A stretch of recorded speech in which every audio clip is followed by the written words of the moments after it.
Hi everyone, I am Ajahn Mary from Management Technology School. Today's topic we're going to learn about startup. What is startup and how to start from scratch? A startup is simply a new company, a business that has been recently created. However, for the last 5 years, many business schools around the world have come up with a different academic definition what startup is truly. The term startups refer to a company in the first stage of its operations. Startups are founded by one or more entrepreneurs who want to develop a product or service which is they believe that there is a demand.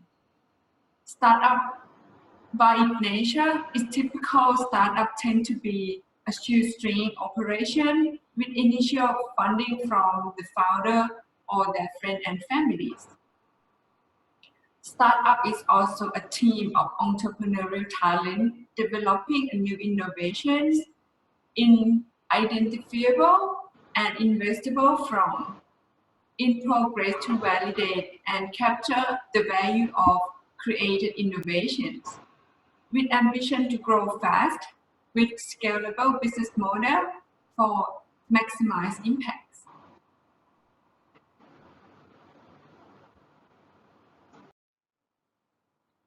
The definition of a startup that is most accepted by business school was defined by Steve Blank.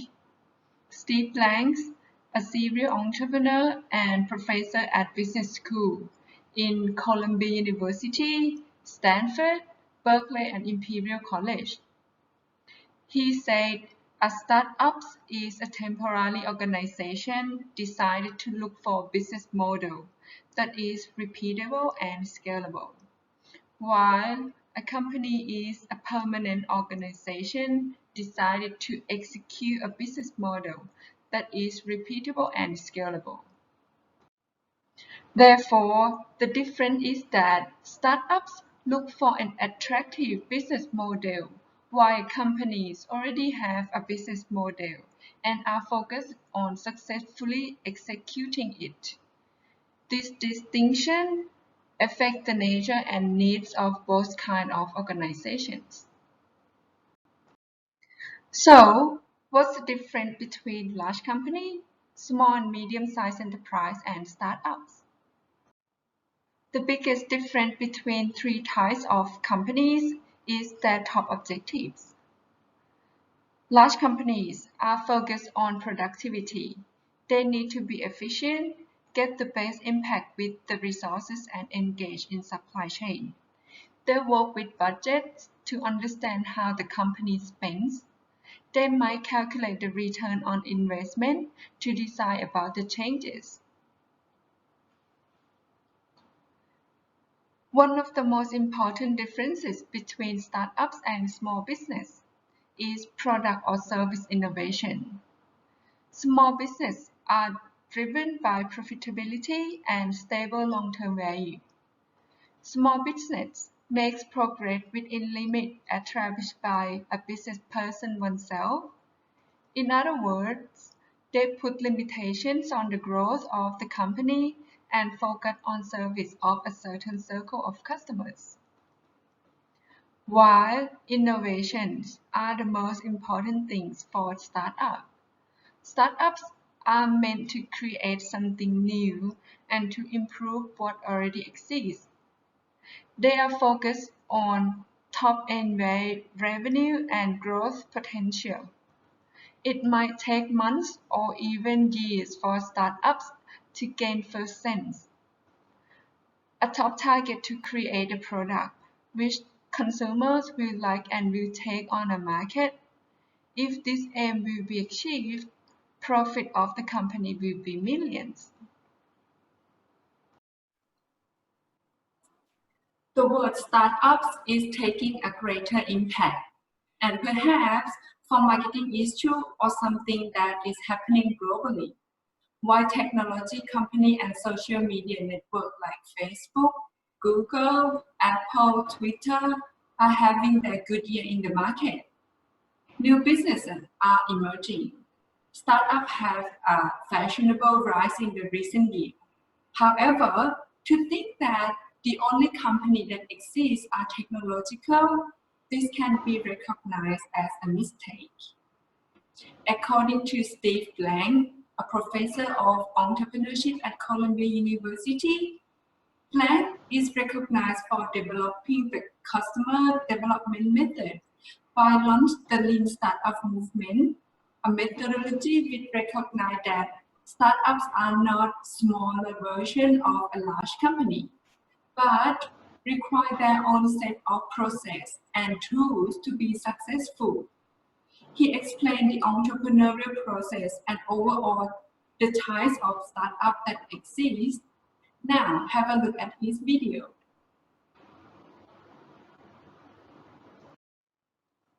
A lot of the angels in Turkey are asking questions about ROI and EBITDAs and 5-year financials and so on. And what I'm recommending to our entrepreneurs is if they have an investor that wants those types of things, come to me. I have a group of creative writers who can create wonderful pitch decks and just give them what they want. So maybe a lesson for angel investors: do not treat startups like you would treat mature companies.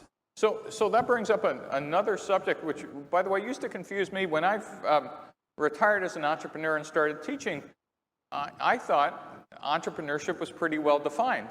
That is, everybody knew what an entrepreneur was. It was somebody who wanted to start a billion-dollar business or go broke. And one of my mentors at Berkeley suggested, Steve, perhaps you ought to sit in through some other entrepreneurship classes and see what they're teaching. And I sat through those classes and realized that their definition of entrepreneurship was very different than mine. So what were they doing wrong? Well, no, they weren't doing, actually, in this case, a very rare event, I was wrong. It turns out, and this is true in every country, and Turkey in particular, it's worth thinking about. It turns out the word entrepreneur and startup means different things to different people.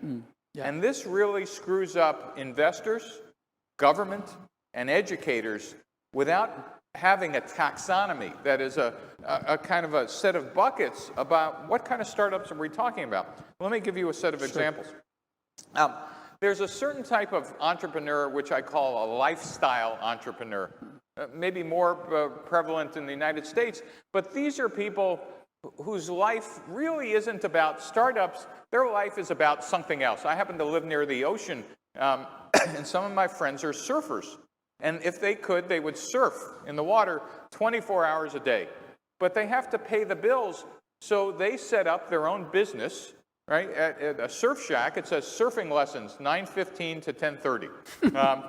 And they are entrepreneurs, and they have a startup, but they have no real interest in building that as a business. Their passion is somewhere else. Those are lifestyle entrepreneurs. There's a second type of entrepreneur which exists in all countries, which are small business entrepreneurs. Yeah. They have been around forever. This is the biggest confusion in Turkey, yes. By the way. And by the way, it's the biggest confusion in every country.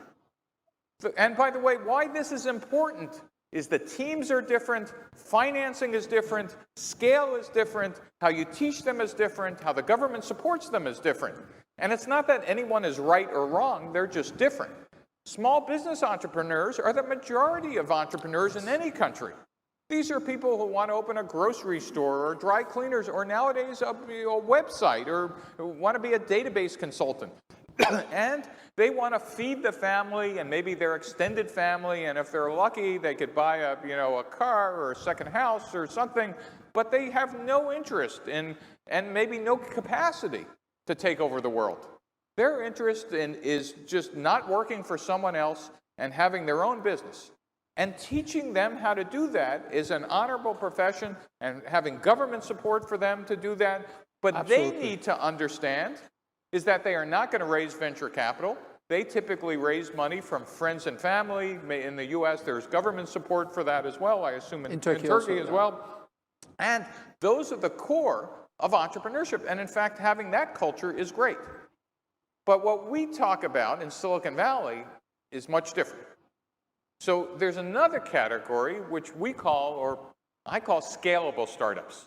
A scalable startup is a crazy person, right? A small business entrepreneur is a rational person. A scalable startup wakes up and says, I am going to change not Istanbul, not Turkey, but I'm going to change the entire world. Elon Musk, Steve Jobs, Zuckerberg, all the names that are familiar here. These people have a global view, and they will build a team of extraordinary people with a vision that encompasses billions of people, and will figure out how to raise the capital to scale. And because the potential returns are huge, they sometimes can attract that capital. Now, those used to be those three categories. But it turns out, around the turn of this century, something wonderful happened. And what happened is a confluence of a set of activities that no one could have predicted. One is the explosion of broadband. That is the ability to have the internet not only everywhere, but everywhere fast. Turkey is a great example. Two is the explosion of smartphones in the hands of not millions, but billions of people. There's now a platform that has more computing in your hand that when I grew up as an entrepreneur in the 70s that existed probably in all of Silicon Valley. And the third part is computing as a utility. Amazon Web Services is now the platform, just like electricity, for doing computing. You no longer have to buy computers. In fact, the price of doing a software startup in my lifetime, since the 1970s, has dropped by a factor of 1,000. It used to cost $4 million to even start a software company. You had to buy what was called a VAX, a mini computer, for $1 million. You had to buy software that went on the VAX for another $1 million. Because you used waterfall engineering as a methodology of building products, it took 2 to 3 years to get products out the door. So you had to pay another $1 million for your staff. And then because you were always late, you needed another $1 million anyway. Today, almost everybody in this room could start something on their credit cards and their laptop in their dorm. And so that explosion of entrepreneurship on platforms and devices, whether they're on Android or iOS, now allows us to think about another class of startups. And those are what I'll call viable startups. Startups that actually can exit for anywhere from a couple $1 million to $500 million to $1 billion. But the cost of entry, not the ultimate cost, but the cost of entry is available to everybody in this room. And sometimes we forget, because it's so easy to get in here, that there are other startups in hardware and life sciences and biotech, et cetera. But the entrepreneurship is everywhere explosion happened because literally this factor of 1,000 has been the largest change ever, in any time. So where I wanted to get back to is, when you think about entrepreneurship now, you need to ask the question, what kind of entrepreneurs are we talking about? By the way, there's a fourth type, which is every large corporation is now being disrupted continually. China as a manufacturer, China as a supplier. Every startup is now attacking large companies. People used to be dominant suppliers for decades are now finding that they're being chased by new entrants who never existed before. So large companies are also struggling to do what we call continuous innovation. And for corporations who were set up to be execution machines, having to figure out how to do innovation is incredibly difficult inside that structure. So now we have another type of startup, which is corporate entrepreneurs. And by the way, I'll throw in social entrepreneurs, NGOs, as another category. So why I say this is for both investors, for entrepreneurs, for government, for educators. When you're talking about entrepreneurship, you should be asking, so which one am I investing in? And I should also be asking, how do I want to support them? And what's the right tools? And what's the right investment strategy?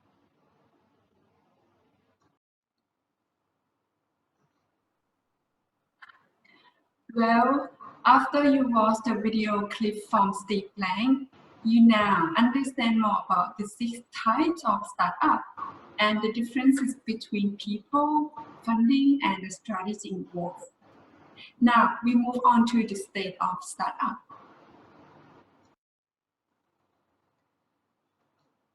For every startup, you will go through those 3 stages. We start with problem-solution fit, product market fit, and scale or growth.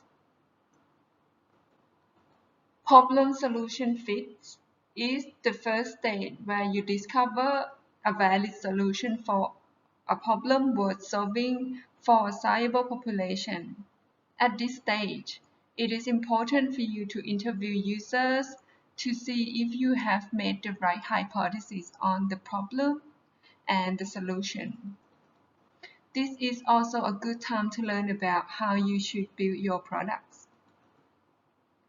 Minimum viable business, or MVP, means that you deliver your solution manually without a product, even an early version of your MVP, reducing development time, money, and future failures.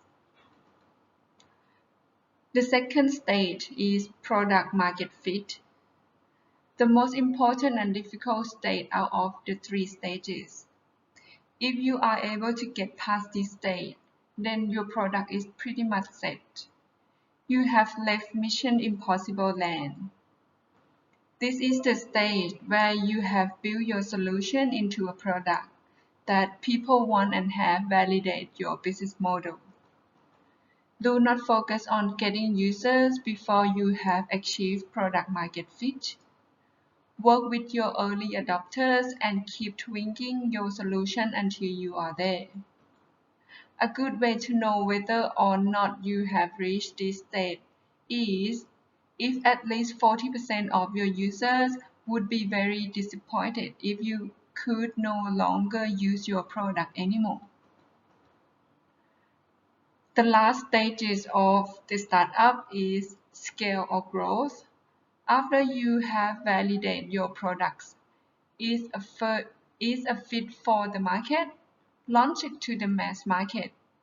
You can now begin to focus on getting new users, go viral, which is growth hacking, content marketing, and SEO. Continue to optimize each of your features to create a fictional-led experience for your users. Valuer, an AI platform, identifies the 50 best startup cities in 2019, which includes 28 countries around the world. Startups is more than a job engine. Each unique startup can change the world and bring innovation to the ecosystem in cities around the world. The best startups in the world are spread across many cities, and the reasons for these are complex and multidimensional.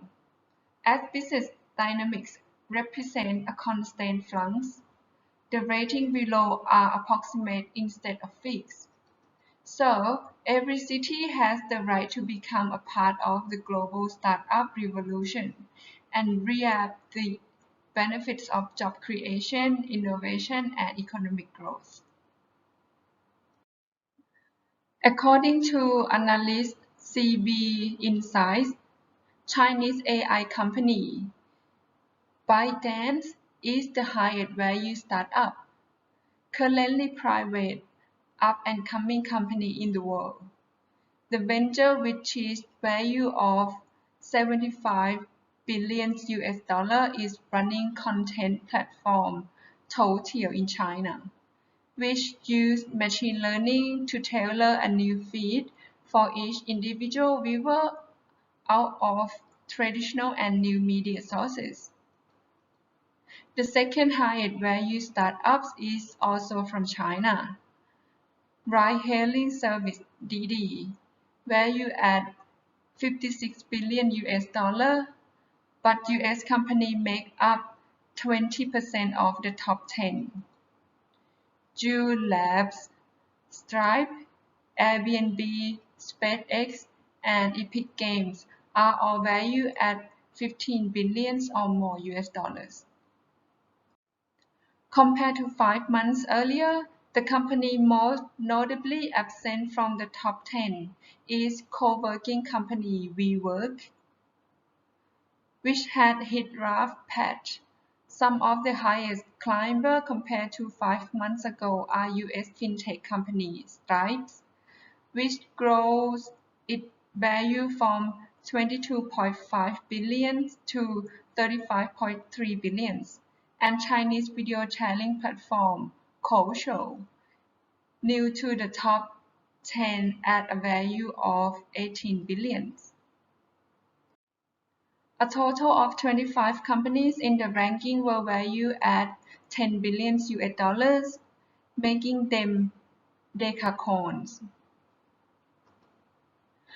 According to CB Insight, there are more than 400 unicorn startups, the company valued at 1 billion US dollars or more, with a cumulative valuation of 1.3 trillion US dollars in the world as of January 2020. The top 10 list of decacorn also include Indian e-commerce platform Paytm. Further down the decacorn list, Singaporean ride-hailing app Grab ranked 11, UK data center provider Global Switch ranked 17, Indonesia answer to WeChat umbrella app Gojek ranked 19, Brazilian fintech provider Nubank ranked 21, and the second player from Indian hotel startup Oyo ranked 22. So these make the appearances. The Asian startup ecosystem today is not simply a hub of opportunities, steadily pacing its way to settle up alongside other regions. These optimized land countries continue to grow and attract more investment seemingly without limit, crowded with private unicorn company value collectively 8.1 billion US dollars. So, Asia hosts more than one-third of the world unicorn startups.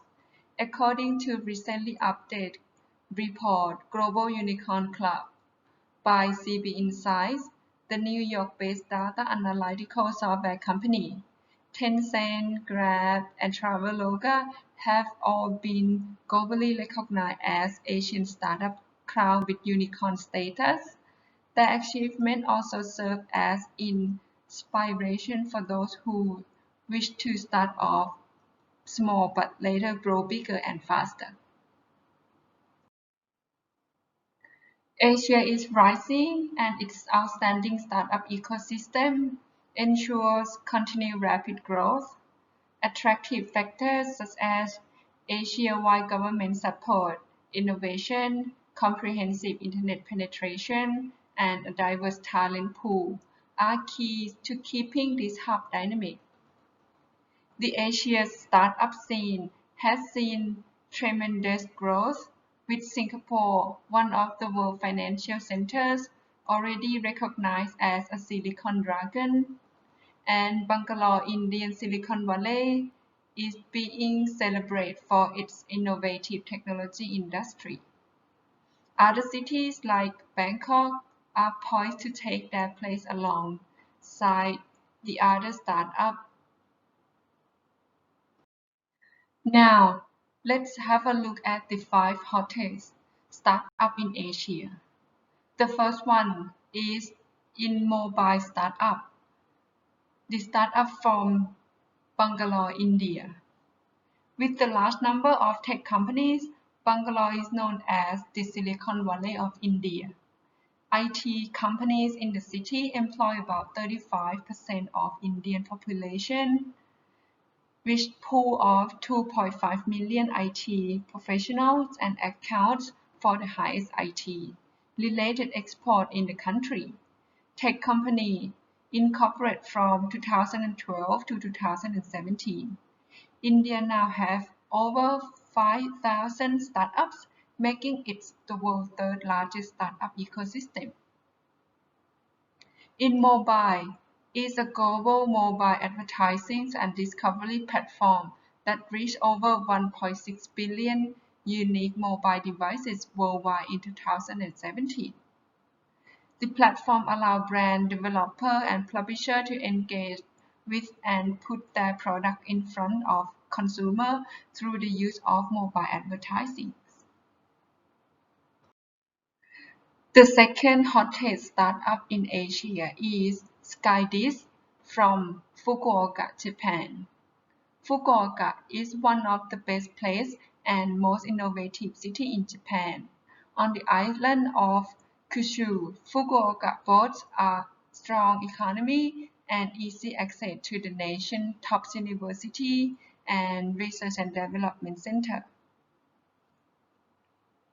These days, open innovation is a hot keyword in Japan. That means big enterprises team up with small startups that have the cutting-edge technology to achieve what they can't do by themselves. Japan is well known for manufacturing, but the strength of Japanese manufacturing is weakening gradually due to other countries such as China, Korea, and Asian countries catching up. So, Skydish can offer AI technology to strengthen conventional manufacturing. So, they offer AI service for higher yield of production, auto machine maintenance, and auto product inspections. The third hottest startup in Asia is Soulcash from Singapore. Singapore is led by the World Bank as the second-best country to conduct business. While the country has a high cost of living, they are tax-intensive for small businesses and startups. Singapore's well-established business infrastructure, global connectivity, and trade linkage enable investors to access the approximately 4 billion strong Asian market. Soulcash promised to disrupt the way banks circulate cash. The Soulcash app turns regular store into a place where you can withdraw from or transfer money to your own bank account. They offer a comprehensive, convenient, and cost-effective solution to a universal pain point: convenient access to cash. The fourth hottest startup in Asia from Bangkok, Thailand. Thailand has become one of the world's most popular destinations for international tourists, with rich natural resources and diverse tourist activities. The community-based tourism or rural tourism is managed and operated by local community groups. It creates potential for empowering the community, enhance their involvement in decision-making, maintain a healthy natural and social environment, and also foster self-reliance for local communities. Local Allies' mission is not just help travelers visit local communities, but to understand them. Local Allies seek to connect global travelers directly to the local communities. Their guides are highly trained and most often come from this community, with the aim of preserving local lifestyle while creating opportunities for tourism that are sustainable, respectful, and life-affirming. The fifth hottest startup in Asia is 91 Apps from Taipei. Taipei City has comprehensive software and hardware facilities. The Taipei City government has proactively taken inventory of usable space within the city and continues to consolidate central, regional, and community incubation center or shared workspace. With 91 Apps' expertise in new retail, the brand breaks barriers by seamlessly integrating online and offline business models, which help companies obtain rapid growth. 91 Apps develops customized applications for brands and retailers, working in close collaboration with global social media companies and platforms such as Google, Facebook, Line, and others.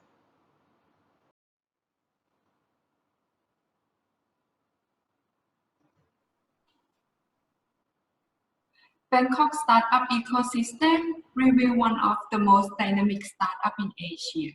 The corporations of startup enterprise with the private sector alone would not make Bangkok as the new destination for growing opportunity for businesses.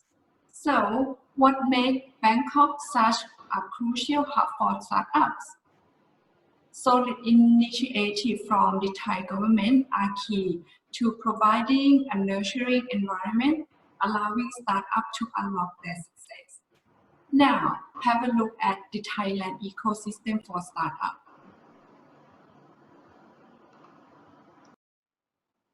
There has been increased investment in startups in both Thailand and ASEAN. It can be seen from the continued investment into Southeast Asia by China. This has spurred the growth of companies and has created a positive outlook of the region. The startup ecosystem is much stronger and is considered completed in all aspects. There has been an expansion of various sectors as more types of startups are sprouting in areas such as health tech, food tech, agri-tech, deep tech, fintech, travel tech, etc. Thailand is still very premature when it comes to foreign venture capital funds. The current Thai investment trend is corporate venture capitals, especially in the mainstream market. Newly launched startups are initiated by entrepreneurs aiming to scale to the international market. There is an expansion into countries in Southeast Asia, bringing about different concepts and different market landscapes. There is also support from the government. The government has been making an effort, but nothing tangible has been made. It is hoped that the public sector will integrate startup technology into government organization in the future. Business sector and banks have a better understanding of new technology and have invested in partnership.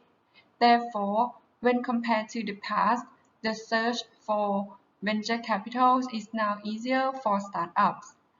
Now, they no longer have to travel overseas to reach one as they are new accessible in the country. There are 5 key characteristics of a startup.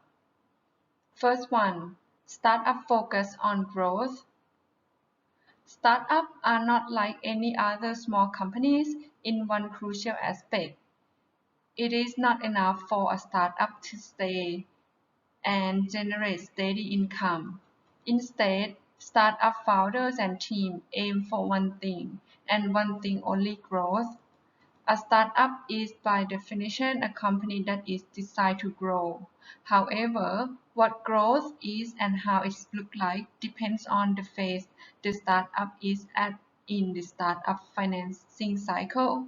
In the first phase, the startup often lose money while growing their customer base, team, and or valuation, whereas the later stage after breaking even growth revenue is the key.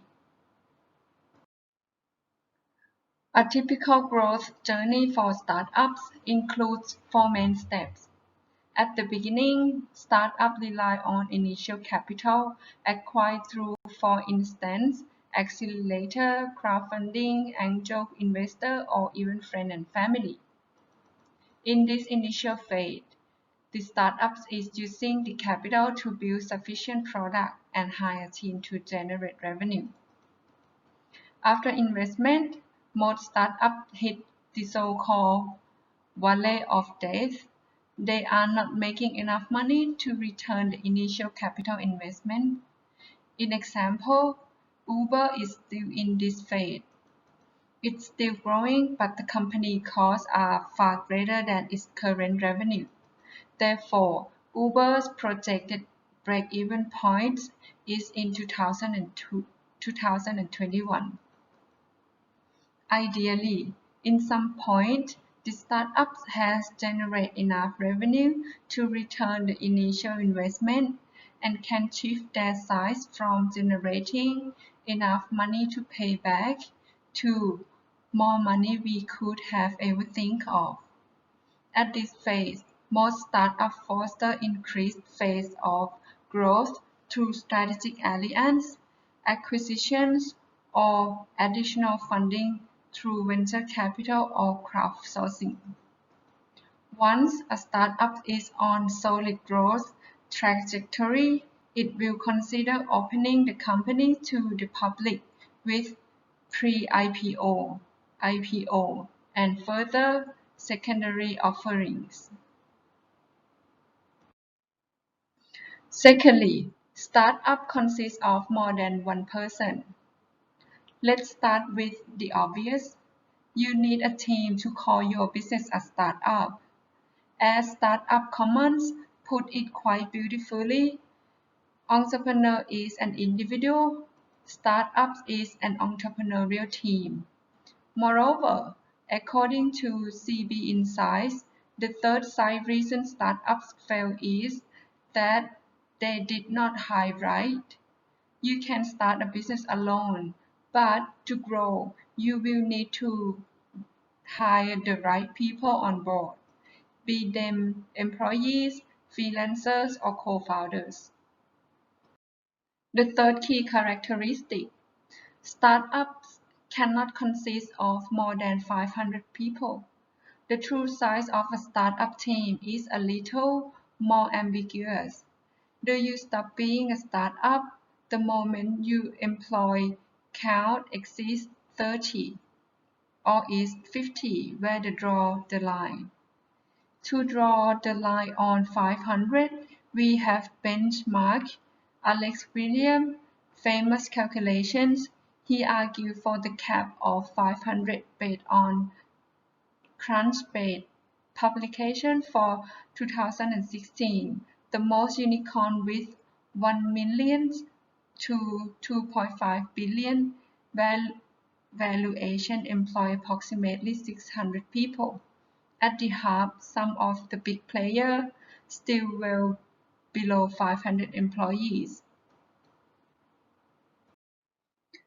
Fourthly, startups work with technology. Returning to the introduction of these, the term startup itself was coined in the midst of end of century technological revolution. Today, it is true that startups still tend to work with software, but more and more startup businesses also focus on solutions that have seemingly nothing or very little to do with technology. These relatively low-tech startups are often next-generation impact startups. For instance, Planet Nusa that transformed fish nets into beautiful sportswear, or entities that introduced cricket into the Nordic food scene. Neither of these startups work directly in creating technological solutions, but definitely depend on newly emergent technologies to bring their concept to life.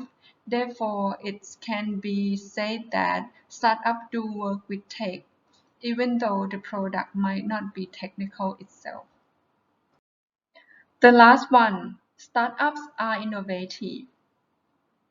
The basic rule of thumb is startups find new, scalable solutions to known problems, be it completely new product, service in a new place, monetization in a new form, or delivery in a new way.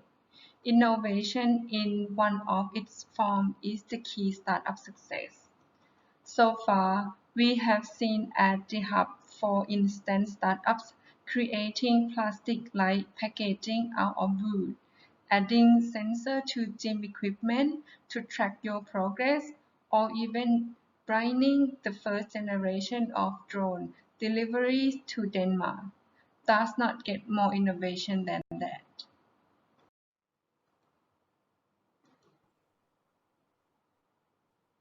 Startup can be found almost everywhere.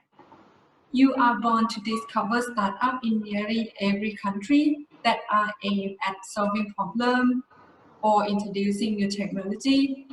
While startups are a great way for an idea to grow and thrive, many startups didn't make it. Various factors decide whether a startup will go to further or not are here.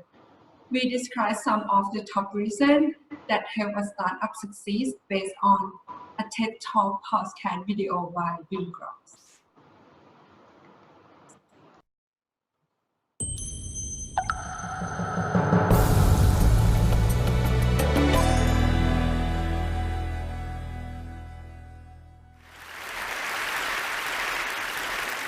I'm really excited to share with you some findings that really surprised me about what makes companies succeed the most, what factors actually matter the most for startup success. I believe that the startup organization is one of the greatest forms to make the world a better place. If you take a group of people with the right equity incentives and organize them in a startup, you can unlock human potential in a way never before possible. You get them to achieve unbelievable things. But if the startup organization is so great, why do so many fail? That's what I wanted to find out. I wanted to find out what actually matters most for startup success. And I wanted to try to be systematic about it, avoid some of my instincts and maybe misperceptions I have from so many companies I've seen over the years. I wanted to know this because I've been starting businesses since I was 12 years old, when I sold candy at the bus stop in junior high school, to high school when I made solar energy devices, to college when I made loudspeakers, and when I graduated from college, started software companies. And 20 years ago, I started Idea Lab, and in the last 20 years, we started more than 100 companies, many successes and many big failures. We learned a lot from those failures. So I tried to look across what factors accounted the most for company success and failure. So I looked at these 5. First, the idea. I used to think that the idea was everything. I named my company Idea Lab, and how much I worship the aha moment when you first come up with the idea. But then over time, I came to think that maybe the team, the execution, adaptability, that mattered even more than the idea. I never thought I'd be quoting boxer Mike Tyson on the TED stage, but he once said, "Everybody has a plan until they get punched in the face." And I think that's so true about business as well. So much about a team's execution is its ability to adapt to getting punched in the face by the customer. The customer is the true reality. And that's why I came to think that the team maybe was the most important thing. Then I started looking at the business model. Does the company have a very clear path generating customer revenues? That started rising to the top in my thinking about maybe what mattered most for success. Then I looked at the funding. Sometimes companies received intense amount of funding. Maybe that's the most important thing. And then, of course, the timing. Is the idea way too early and the world's not ready for it? Is it early, meaning you're in advance and you have to educate the world? Is it just right, or is it too late and there's already too many competitors? So I tried to look very carefully at these 5 factors across many companies. And I looked across all 100 Idea Lab companies and 100 non-Idea Lab companies to try and come up with something scientific about it. So first, on these Idea Lab companies, the top 5 companies, CitySearch, Cars Direct, GoTo, NetZero, Tickets.com, those all became billion-dollar successes. And the 5 companies on the bottom, Z.com, Insider Pages, MyLife, Desktop Factory, People Inc., we all had high hopes for, but didn't succeed. So I tried to rank across all of those attributes how I felt those companies scored on each of those dimensions. And then for non-Idea Lab companies, I looked at wild successes like Airbnb and Instagram and Uber and YouTube and LinkedIn, and some failures, Webvan, Cosmo, Pets.com, Flues, and Friendster. The bottom companies had intense funding. They even had business models in some cases, but they didn't succeed. I tried to look at what factors actually accounted the most for success and failure across all these companies, and the results really surprised me. The number one thing was timing. Timing accounted for 42% of the difference between success and failure. Team and execution came in second, and the idea, the differentiability of the idea, the unique idea, that actually came in third. Now, this isn't absolutely definitive. It's not to say that the idea isn't important, but it very much surprised me that the idea wasn't the most important thing. Sometimes it mattered more when it was actually timed. The last 2, business model and funding, made sense to me, actually. I think business model makes sense to be that low because you could start out without a business model and then add one later if your customers are demanding what you're creating. And funding, I think as well. If you're underfunded at first, but you're gaining traction, especially in today's age, it's very, very easy to get intense funding. So now let me give you some specific examples about each of these. So take a wild success like Airbnb, everybody knows about. Well, that company was famously passed on by many smart investors because people thought, No one's going to rent out a space in their home to a stranger. Of course, people prove that wrong. But one of the reasons it succeeded, aside from a good business model, a good idea, great execution, is the timing. That company came out right during the height of the recession when people really needed extra money. And that maybe helped people overcome their objection to renting out their own home to a stranger. Same thing with Uber. Uber came out, incredible company, incredible business model, great execution too, but the timing was so perfect for their need to get drivers into the system. Drivers were looking for extra money. It was very, very important. Some of our early successes, CitySearch came out when people needed web pages. GoTo.com, which we announced actually at TED in 1998, was when companies were looking for cost-effective ways to get traffic. We thought the idea was so great, but actually the timing was probably maybe more important. And then some of our failures. We started a company called Z.com. It was an online entertainment company. We were so excited about it. We raised enough money. We had a great business model. We'd even signed incredibly great Hollywood talent to join the company. But broadband penetration was too low in 1999, 2000. It was too hard to watch video content online. You had to put codecs in your browser and do all this stuff. And the company eventually went out of business in 2003. Just 2 years later, when the codec problem was solved by Adobe Flash, and when broadband penetration crossed 50% in America, YouTube was perfectly timed. Great idea, but unbelievable timing. And in fact, YouTube didn't even have a business model when it first started. It wasn't even it was certain that that would work out. But that was beautifully, beautifully timed. So what I would say in summary is execution definitely matters a lot. The idea matters a lot, but timing might matter even more. And the best way to really assess timing is to really look whether consumers are really ready for what you have to offer them, and to be really, really honest about it, not be in denial about any results that you see. Because if you have something you love, you want to push it forward, but you have to be very, very honest about that factor on timing. As I said earlier, I think startups can change the world and make the world a better place. I hope some of these insights can maybe help you have a slightly higher success ratio and thus make something great come to the world that wouldn't have happened otherwise. Thank you very much. It's been a great audience.